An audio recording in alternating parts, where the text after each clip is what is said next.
Okay, so we're doing 3.2 part 2 today. Really all this is just more word problems. It's really building on the relation between standard and factored form.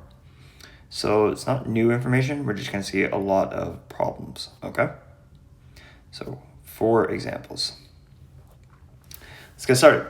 So if we're given a function and it has zeros at -1 and 4 and passes through a point 3, 4, determine the equation in factored form. All right, so I always like to start word problems with like big picture. What are we trying to do? Well, we need an equation in factored form. In factored form is f of x is a x minus r x minus s. So you can see that we need to have this. We need to find our 0 here and our 0 here. All right, so we have 3 unknowns. So somehow in the context of this problem, there must have been a way for us to get those unknowns. Well, right here, zeros at -1 and 4. That's what's gonna give you these. So a 0 at -1, so if you think about that, that'd be like having right here, -1, and the other one right here at 4. Well, if you had those solutions, what do you think the bracket would look like? Well, in order to get a solution here at 4, you would expect the bracket to look like x plus 4. And over here, this would have to be like x, oh, sorry, other way around. X minus 4 and x plus 1. So if we just put those back into the factored form there, we would expect, in order for to have those zeros, our function equation would have to have those brackets. It would have to be a x plus 1 and x minus 4. Because if you set these brackets to 0, x plus 1 to 0, you would get your 0 at -1, which is what the question gave us. And same thing for the -4. If you set it to 0, you would find x equaling 4 as a solution. Perfect. And now we just need to figure out this a value right here. Well, that's why they gave us this point right here, this point, this 3, 4. Because we can substitute that point 3, 4 in for this x, and remember, f of x is really like a y value. So if we have our equation right now, which is f of x equals a x plus 1, x minus 4, well, sub the point 3, 4. So that means you'd have 4 equals a 3 plus 1, and then 3 minus 4. And now you can solve this because your only unknown is this a value right here. So in doing that, we'll get 4 equals, and then we have this a that we're looking for. If we simplify the first bracket, that would be, I'll do it in green, 4, and this one would be -1. So then we get 4 equals -4a. I'll put a back in black. And then divide both sides by -4. And you would get -1 equals our a value. So there we go. We found all of our unknowns. And let's just write our final equation. So therefore, our f of x equation, our function equation, is minus x plus 1 x minus 4. And we have satisfied all of the constraints given to us in this example. Okay. Example 2. The height of a football kicked from the ground is given by the function h of t equals -5t squared plus 20t, where h of t is measured in meters and t is in times in seconds from its release. So write a function in factored form. So looking up here, you can see that you have this in standard form. This is a x squared plus bx, and technically our c value is 0. So we need to factor this. But this is a very simple factoring because the c value here is 0, we can just do a greatest common factor. If you look at your h of t equation, I'll do it in more green, h of t is minus 5t squared plus 20t. Well, look at your two terms here and take out your GCF. So pulling out a GCF, our equation, all right, our GCF here, if you look at both terms, would be negative 5 and a t. Both those terms can be divided by negative 5t. So pulling that GCF out, you'd get minus 5t, and then you'd have only left with a positive t in the first term, and then minus 4 on the backside. And there are your factors. This one's more obvious because that's what we're used to looking at, but this is also a factor. All right, you can set this bracket to 0. All right, so if this is our h of t equation, solving b, when will the football hit the ground? When you see this word when, okay, we're always looking for a t, like we're looking for a question, like t is our question mark, right? It's our unknown. We're looking for t. But when it hits the ground, well, in the context of this problem, we're measuring the height of the football from the ground. So if it's at the ground, that means h of t, the height, is equal to 0. The y value is 0. So take your h of t equation that we've created in A, which is minus 5t, t minus 4, and set h of t to 0. Minus 5t and t minus 4. Okay, so you can see that we have two factors. So there's two possibilities that would make this height be 0. You have the first one right here. So when would minus 5t equal 0? Well, that would happen if you divide both sides by 5 when t equals 0. So there is one solution. That is one solution when the ball will hit the ground.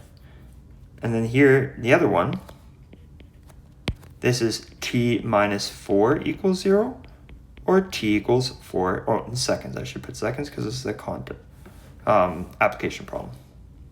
And here is your other solution. Okay, so in the context of this word problem, the height of the ball kicked from the ground, okay? So if you think about it, like you have a ball at time equals 0, it is starting at the ground. This is the start. And then this is the finish. 4 seconds later, after you kick it in the air, it'll hit the ground. So in reality, this is actually your answer, okay? Because when will it hit the ground? Really it's saying when does it finish? So it's the 4 seconds is our final answer. So therefore, after 4 seconds. All right, when will the ball reach its maximum height? Well, remember maximum. Maximum, we are looking for the k value of our vertex. K value of the vertex. So if we know our zeros from the previous problem, 0 and 4 seconds, we can find the h value using our formula and then sub that in and solve for k. So let's do it.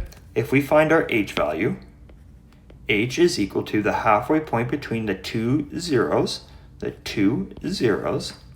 so 0 plus 4, and then that would be at an x value of 2. So and again, context of the problem, that means you'd be reaching your maximum height at 2 seconds. That's a seconds. All right, but we want the maximum height. Well, if we know the maximum occurs at 2 seconds, substitute h of 2 into your problem. So equals minus 5 times 2, and then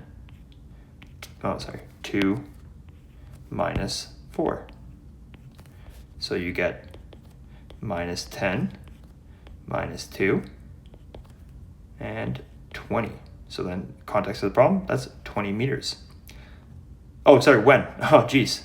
When will the ball hit the thing? So we are, in this case, just simply looking for this. I already answered part D. What is the maximum height of the ball? Okay, well, this right here. So this is the maximum height of the ball. All right, and then how long was the ball above 15 meters? So again, even me, I make these mistakes. It's just simply reading the question. Just like how long? Okay, well, how long is the time? That's like talking about time. And what am I giving you here? Well, this is saying when h of t equals 15 meters. So if you think about this problem, all right, let's visualize it for a second. You are going to have some parabola like this. It's going to start at the ground. It's going to finish at the ground 4 seconds later. When you kick the ball, it's going to go up in the air, and it's going to reach a maximum height of 20 meters at 2 seconds. How long is the ball above 15 meters? Well, if all the way up here is 20, well then 15 meters would be like right about here maybe. So how long, meaning like you can see right here, all right there, the ball is above 15, and then it's above 15 meters all over here until it gets back to 15 meters and it's on its way to the ground, okay? So what I want to know is I want to know what is this point, what is this x point, and what is this x point. Let's call this x1 and x2. So how long, all right, well, this is really going to be the time between x2 minus x1. Or let's not even call it that, it's called t2 and tu1, because again, talking about time. Right? So it's how long is it between that 15 meters? Well, first you need to figure out what those t's are. So take your equation, h of t. So h of t is minus 5t, t minus 4, and set h of t to 15 because you're looking for the time when it's above 15. So 15 equals minus 5t, t minus 4. All right, well, in this problem right here, whenever you're setting this to a number that is not 0, you have to make it 0 and then essentially re-find your factors. So when I say turn it into 0, bring this positive 15 to this side. So it would be then 0 minus 5t, t minus 4, and then you have this minus 15 on the backside. But these are no longer your factors, okay? Because if you substitute t of 0 and t of 4 into this problem, you do not get 0 because you have this minus 15 on the backside. So notice how that changes things. So we've got to re-put it in standard form, all right, and then go. So distribute this 5t in, all right, and pretty much you're getting back to what the standard form equation you got. So you'd end up being minus 5t squared plus 20t minus 15. Okay. So now let's factor this because again, now we're going to re-find our factors because we have this addition of essentially a c term on the back here. So notice how you can pull a 5 out of all these terms. So let's start by factoring our GCF. So in this case, we can't pull a t as well out because not everything has a t. But we can pull a minus 5 out, and that would leave us with t squared minus 4t plus 3. All right, and let's keep working up here.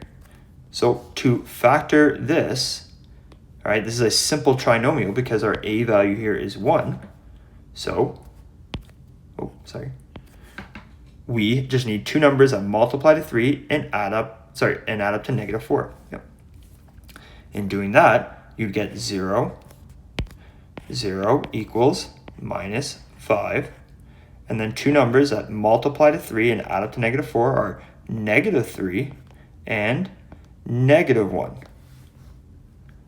Because if you multiply -3 and -1, you get +3, this +3 right here. And if you add up -3 and -1, you get -4, this -4 here. So those are our factors. And again, go back to the problem, what we were doing. We were looking for how long the ball is above 15 meters. So you can see that you'll hit 15 meters here when t minus 1 equals 0. So when t is 1 second, you would hit 15 meters. And then when you have t minus 3, when would that be 0? It'd be at 3 seconds. So go back to your graph. What did you just find? All right, it's a visual. You just found when you're at 1 second, you are at 15 meters. And when you're at 3 seconds, you're at 15 meters. So that means you are above 15 meters when you take 3 minus 1. You are above 15 meters for 2 seconds. This is T2 minus T1. So therefore, above 15 meters for 2 seconds.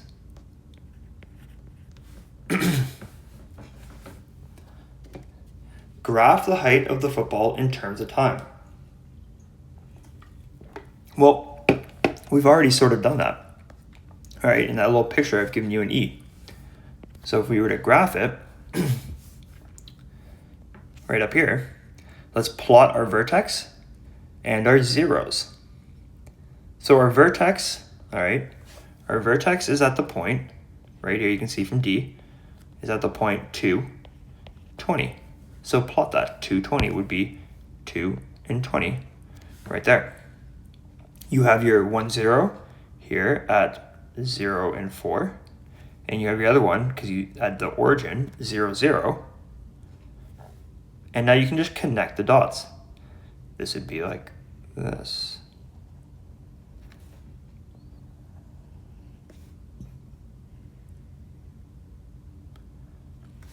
And in this case, you do not draw arrows. Do not draw arrows. Because if you think about it, this parabola can't keep going down, down, down, down, down, because this right here represents the ground. You're not going to kick the ball so hard in the air that it's going to come down and make a hole in the ground and go below. So this is all you need to do. And because the graph is already labeled, actually we should just put our label here just to be very clear. This is h of t. And that's all you need to do.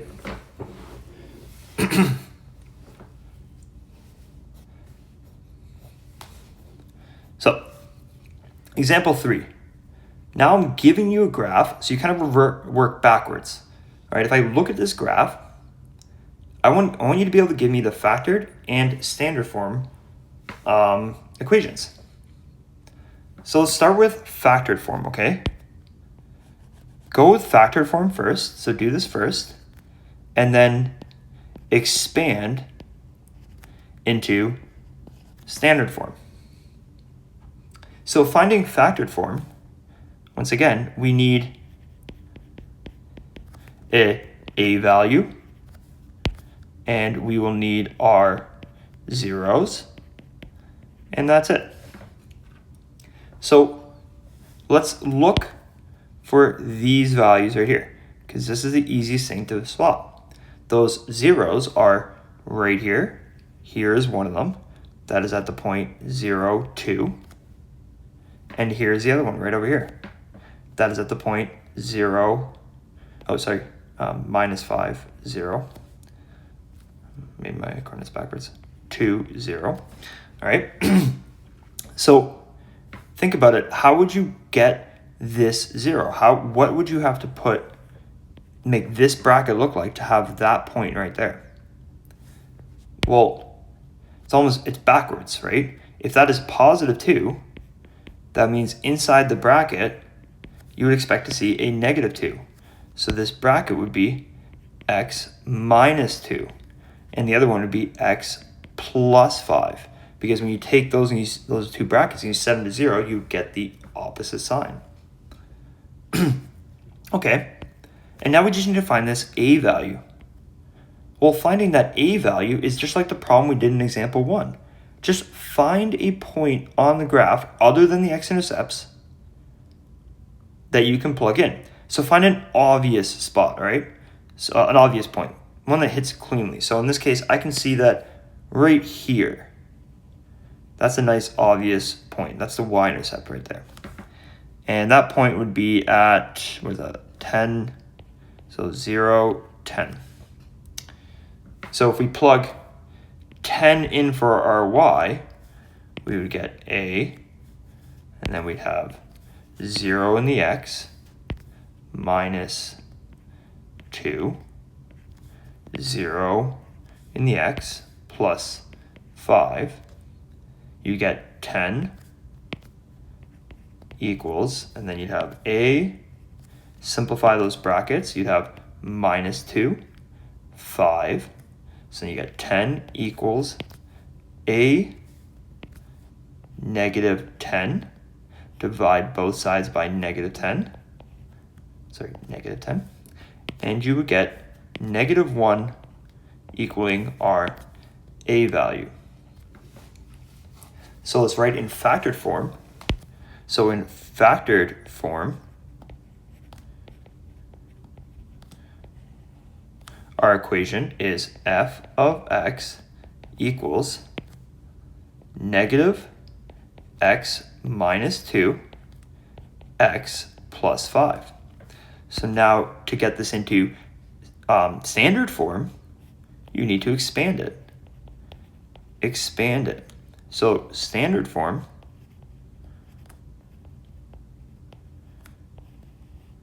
all right, so let's write out the equation that we have.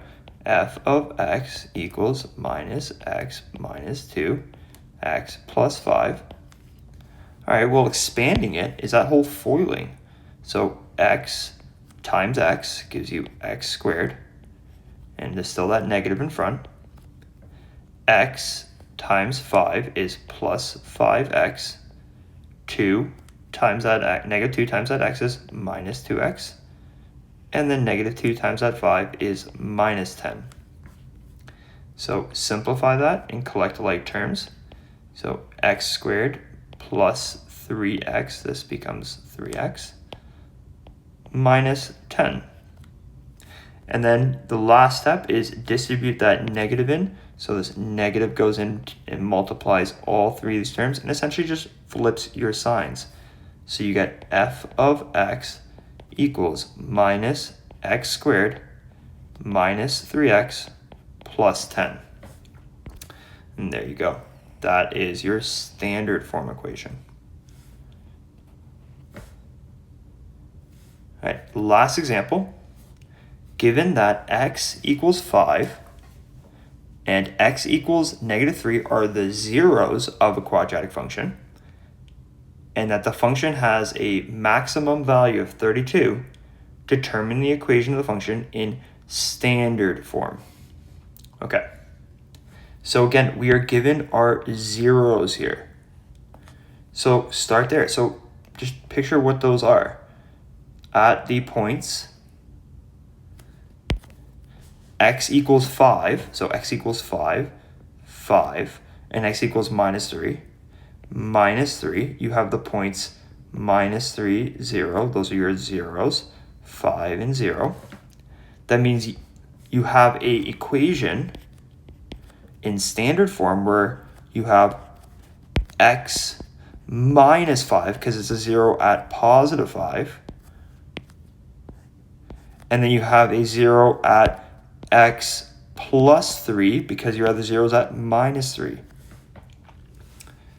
All right. And then we still have this unknown here, this a value right here. Are the zeros of the quadratic, and the function has a maximum value of 32. All right, so we need to figure out this a value right here. Somehow that 32 is going to come into play here. Let's think about what that 32 represents. A maximum value of 32. Well, that is our k value. That is your vertex, all right? So you have a vertex that has a h and a k value. Well, that vertex, we're telling you, we don't know the h, but we know the maximum to be 32. So just like all the other problems, right, when we have done these types of create an equation given these constraints, all the other problems, I gave you a definitive point. I gave you a point, and that point had an x and a y. The only trick here, all right, is instead of me giving you just an explicit point like this, I'm telling you it's a maximum. So you have to recognize that then that is a point, but it is a very special point. It is our vertex point. And the reason that is special is because you can clearly see we still don't know what this h value is right here. So I haven't given you a complete point, but you know that it is a maximum. So then you can then use your formula to find the h value, which is you finding the halfway point. So plus minus 3, the halfway point between your zeros. So 5 plus negative 3, right? H then would equal 5 minus 3 over 2, which would be 2 over 2, or h equals 1. So you can see now I have essentially given you a point. You have a vertex, a point, that is at the point 1, 32. And you now use this point and you plug it in for this 1 and for these x's, because that's an x coordinate.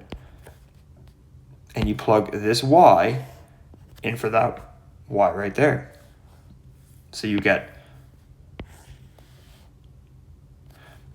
y equals, 32 equals a 1 minus 5, 1 plus 3. So then 32 equals a minus 4, 4. 32 is minus 16, a, right? Negative 4 times 4 gives you minus 16 times a.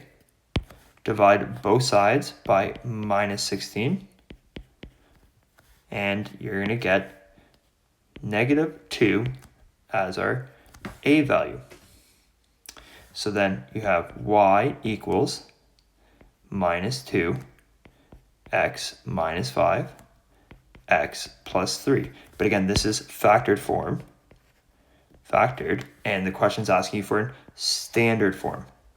So now we just distribute, okay? So expand this out. So expanding it out, do the foiling first. So you'll get y equals minus 2. When you do the foiling first, that minus 2 just stays out front. And so you'll do all your foiling first. So you get x squared